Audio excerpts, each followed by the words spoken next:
Hey friends, how are you? Hope you're well and you've had a good 2 weeks. Sorry there was no video last week. My friend, one of my best friends, came to stay from Thursday till Sunday, and I just didn't want to sort of spend time on the Friday when we were having, going away for the day, etc. Sort of doing sort of saying, oh, I've got to record a video, etc. So I thought I'm just going to miss the weekend out.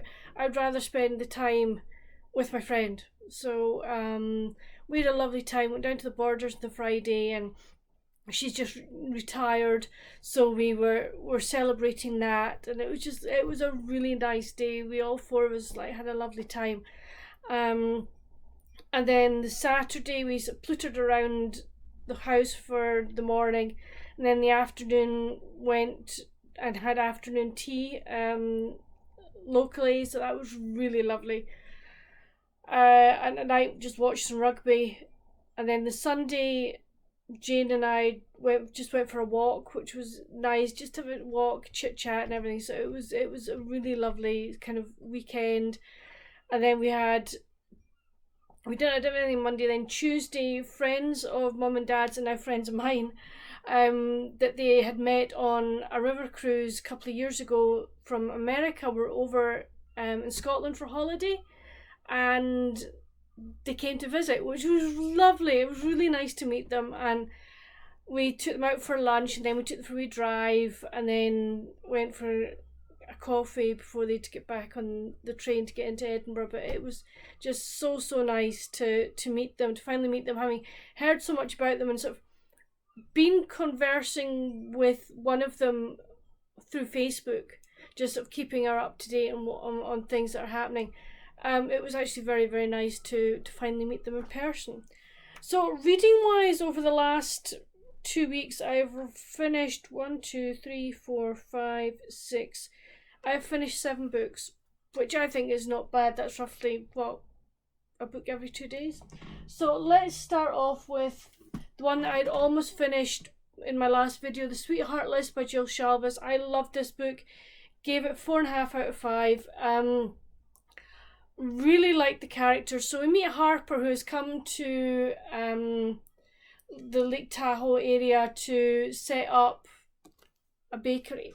And what I want to show you first, every chapter has a little drawing. Oh, this is Mum's. Excuse me a minute. I'm going to have to prop this up because Mum's computer doesn't stay upright as mine. So yeah. So anyway, as I was saying,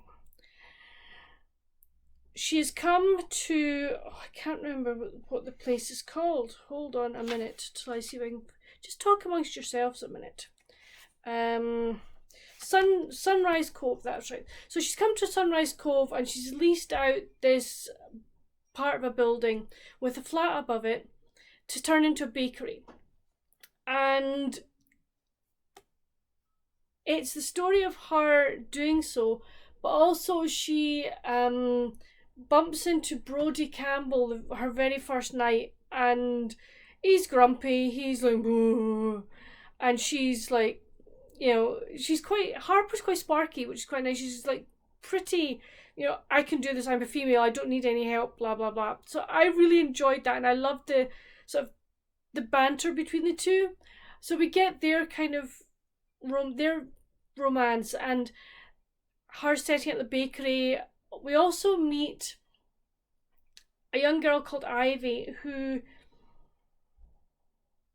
seeks refuge in the building, of the bakery the first night that Harper's there. And Harper realises that she's a runaway, but she doesn't sort of force her or anything. She's like, yeah, come on in, no problems. Here, I'm too hot here, have a blanket. And she starts to sort of take Ivy under her wing. And Ivy is a bit prickly, but because she thinks things that there's nothing for free, that if somebody gives you something, you've got to do something, or they expect something. So Ivy has come to Sunrise Cove to find her father. So we have that story, but we also have the story of Ivy sort of realising that people do genuinely care for her, that not everybody expects something in return for something that you do. So that was really nice. And then we have Shay, who runs the bookstore next to the bakery. That she runs a bookstore with her abuela, and she and Brody's brother Mac were together, but something has happened that they're no longer together. So it's like finding out about that, and will they get back together? Will they not get back together? It was a delightful book. Really enjoyed it. Great characters. Loved the premise of the story and the way that the plot line just kept going. I was really, really pleased with this one. So as I say, I gave 4.5 out of 5.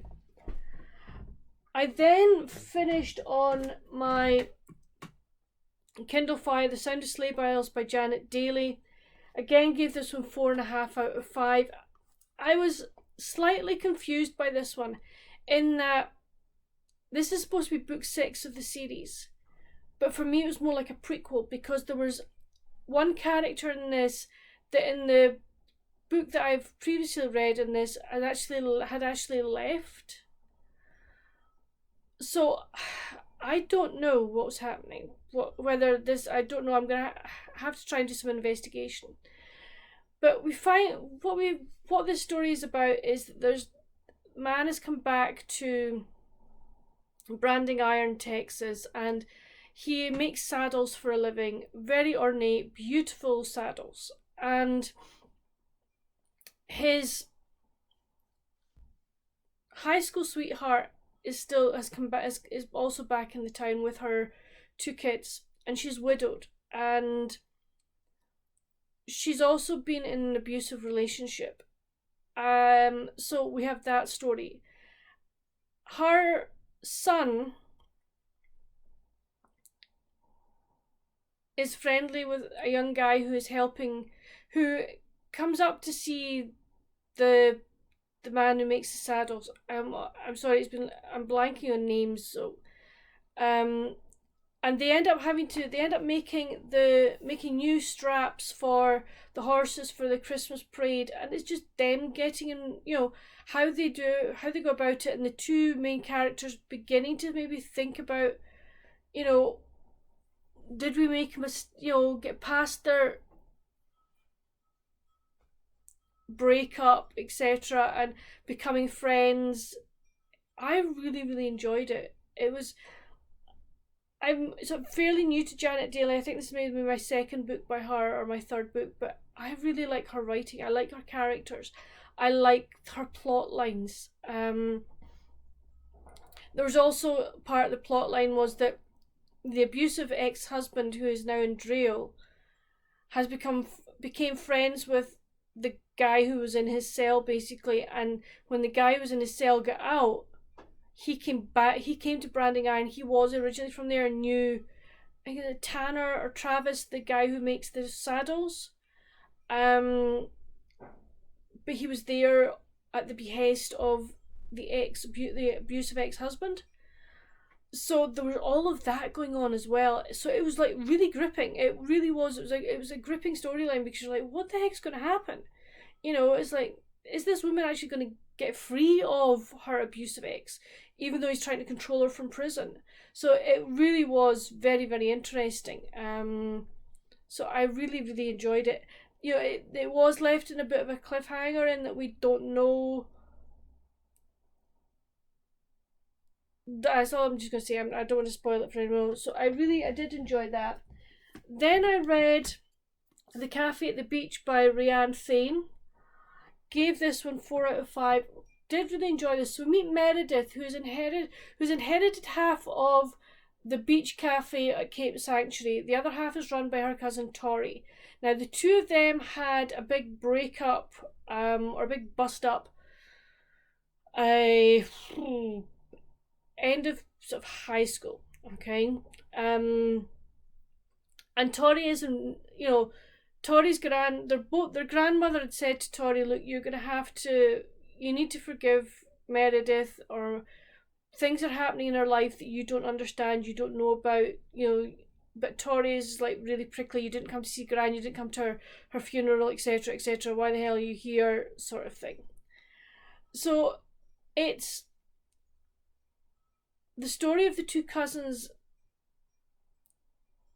trying to run the cafe, Meredith trying to sort of maybe say, well, maybe if we did this, we might bring in more custom, etc. But not wanting to stand on Tori's toes, etc. So there's that.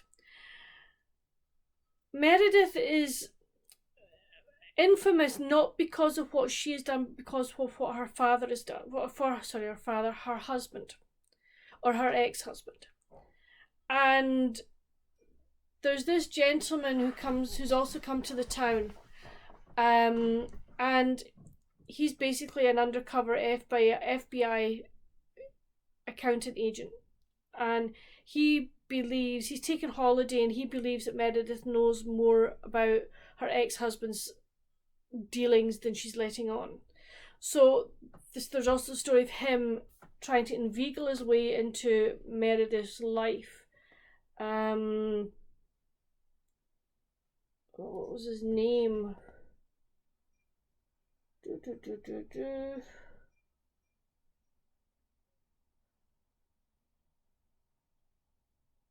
good grief. I should know it. I didn't read this very...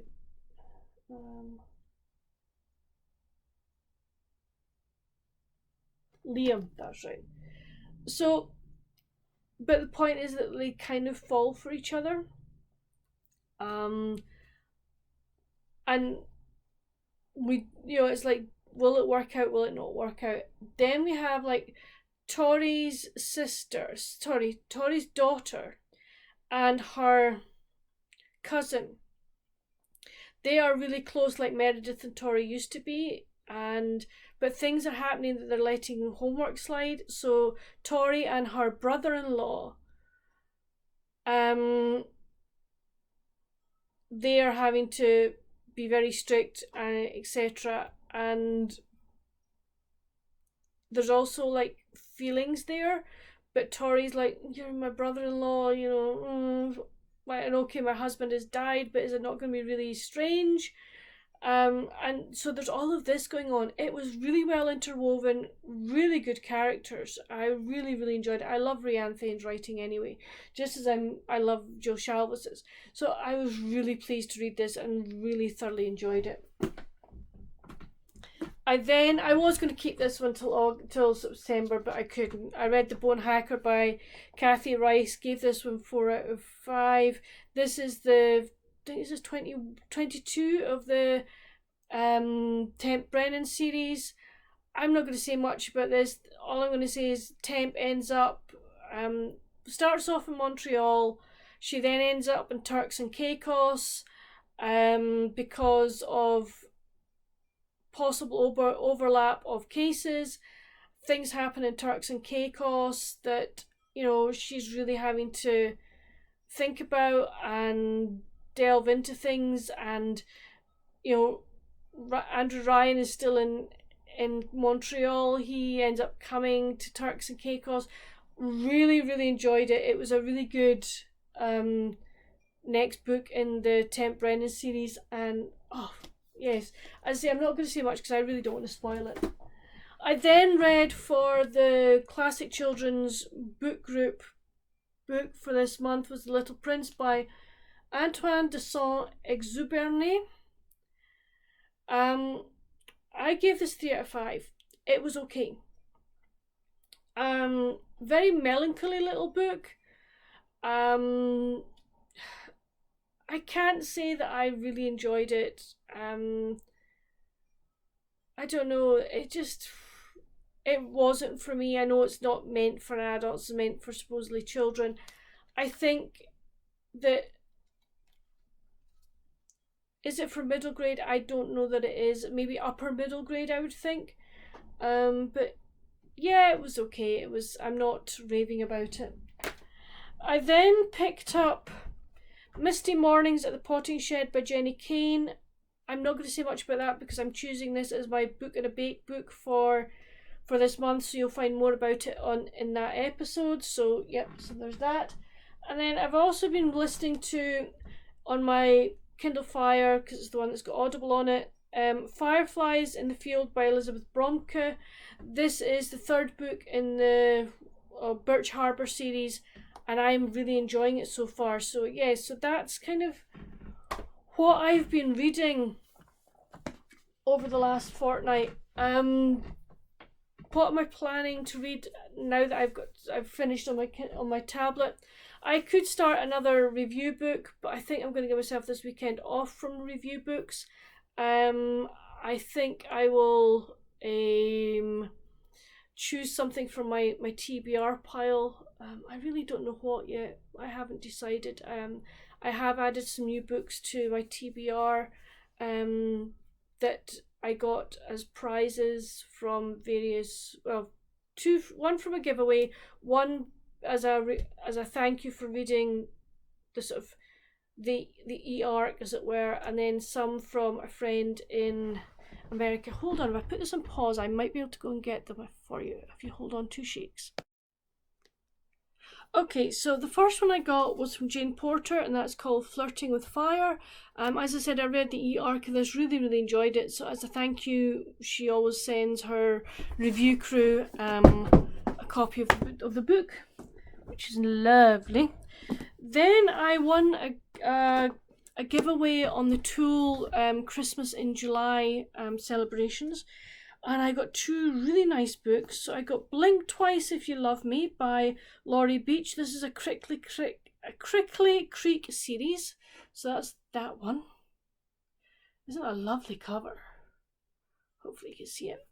And then another Crickly Creek series, and that's called the Firefly Jar. So I'm really looking forward to reading both of those. And then my friend Lizzie from Lizzie Faye Loves Books, she knows how hard it is for me to get hearts at times to get Harlequins over here. And she said to me, are there any you want? Here's the list of the ones I have.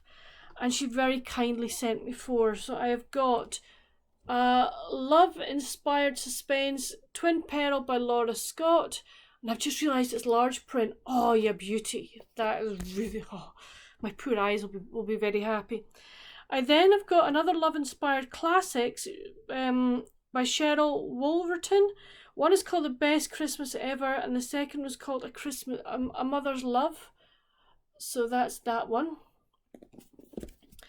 Another love-inspired suspense. It is Safe by the Marshall Side by Shirley McCoy, and this is part of the Witness Protection series.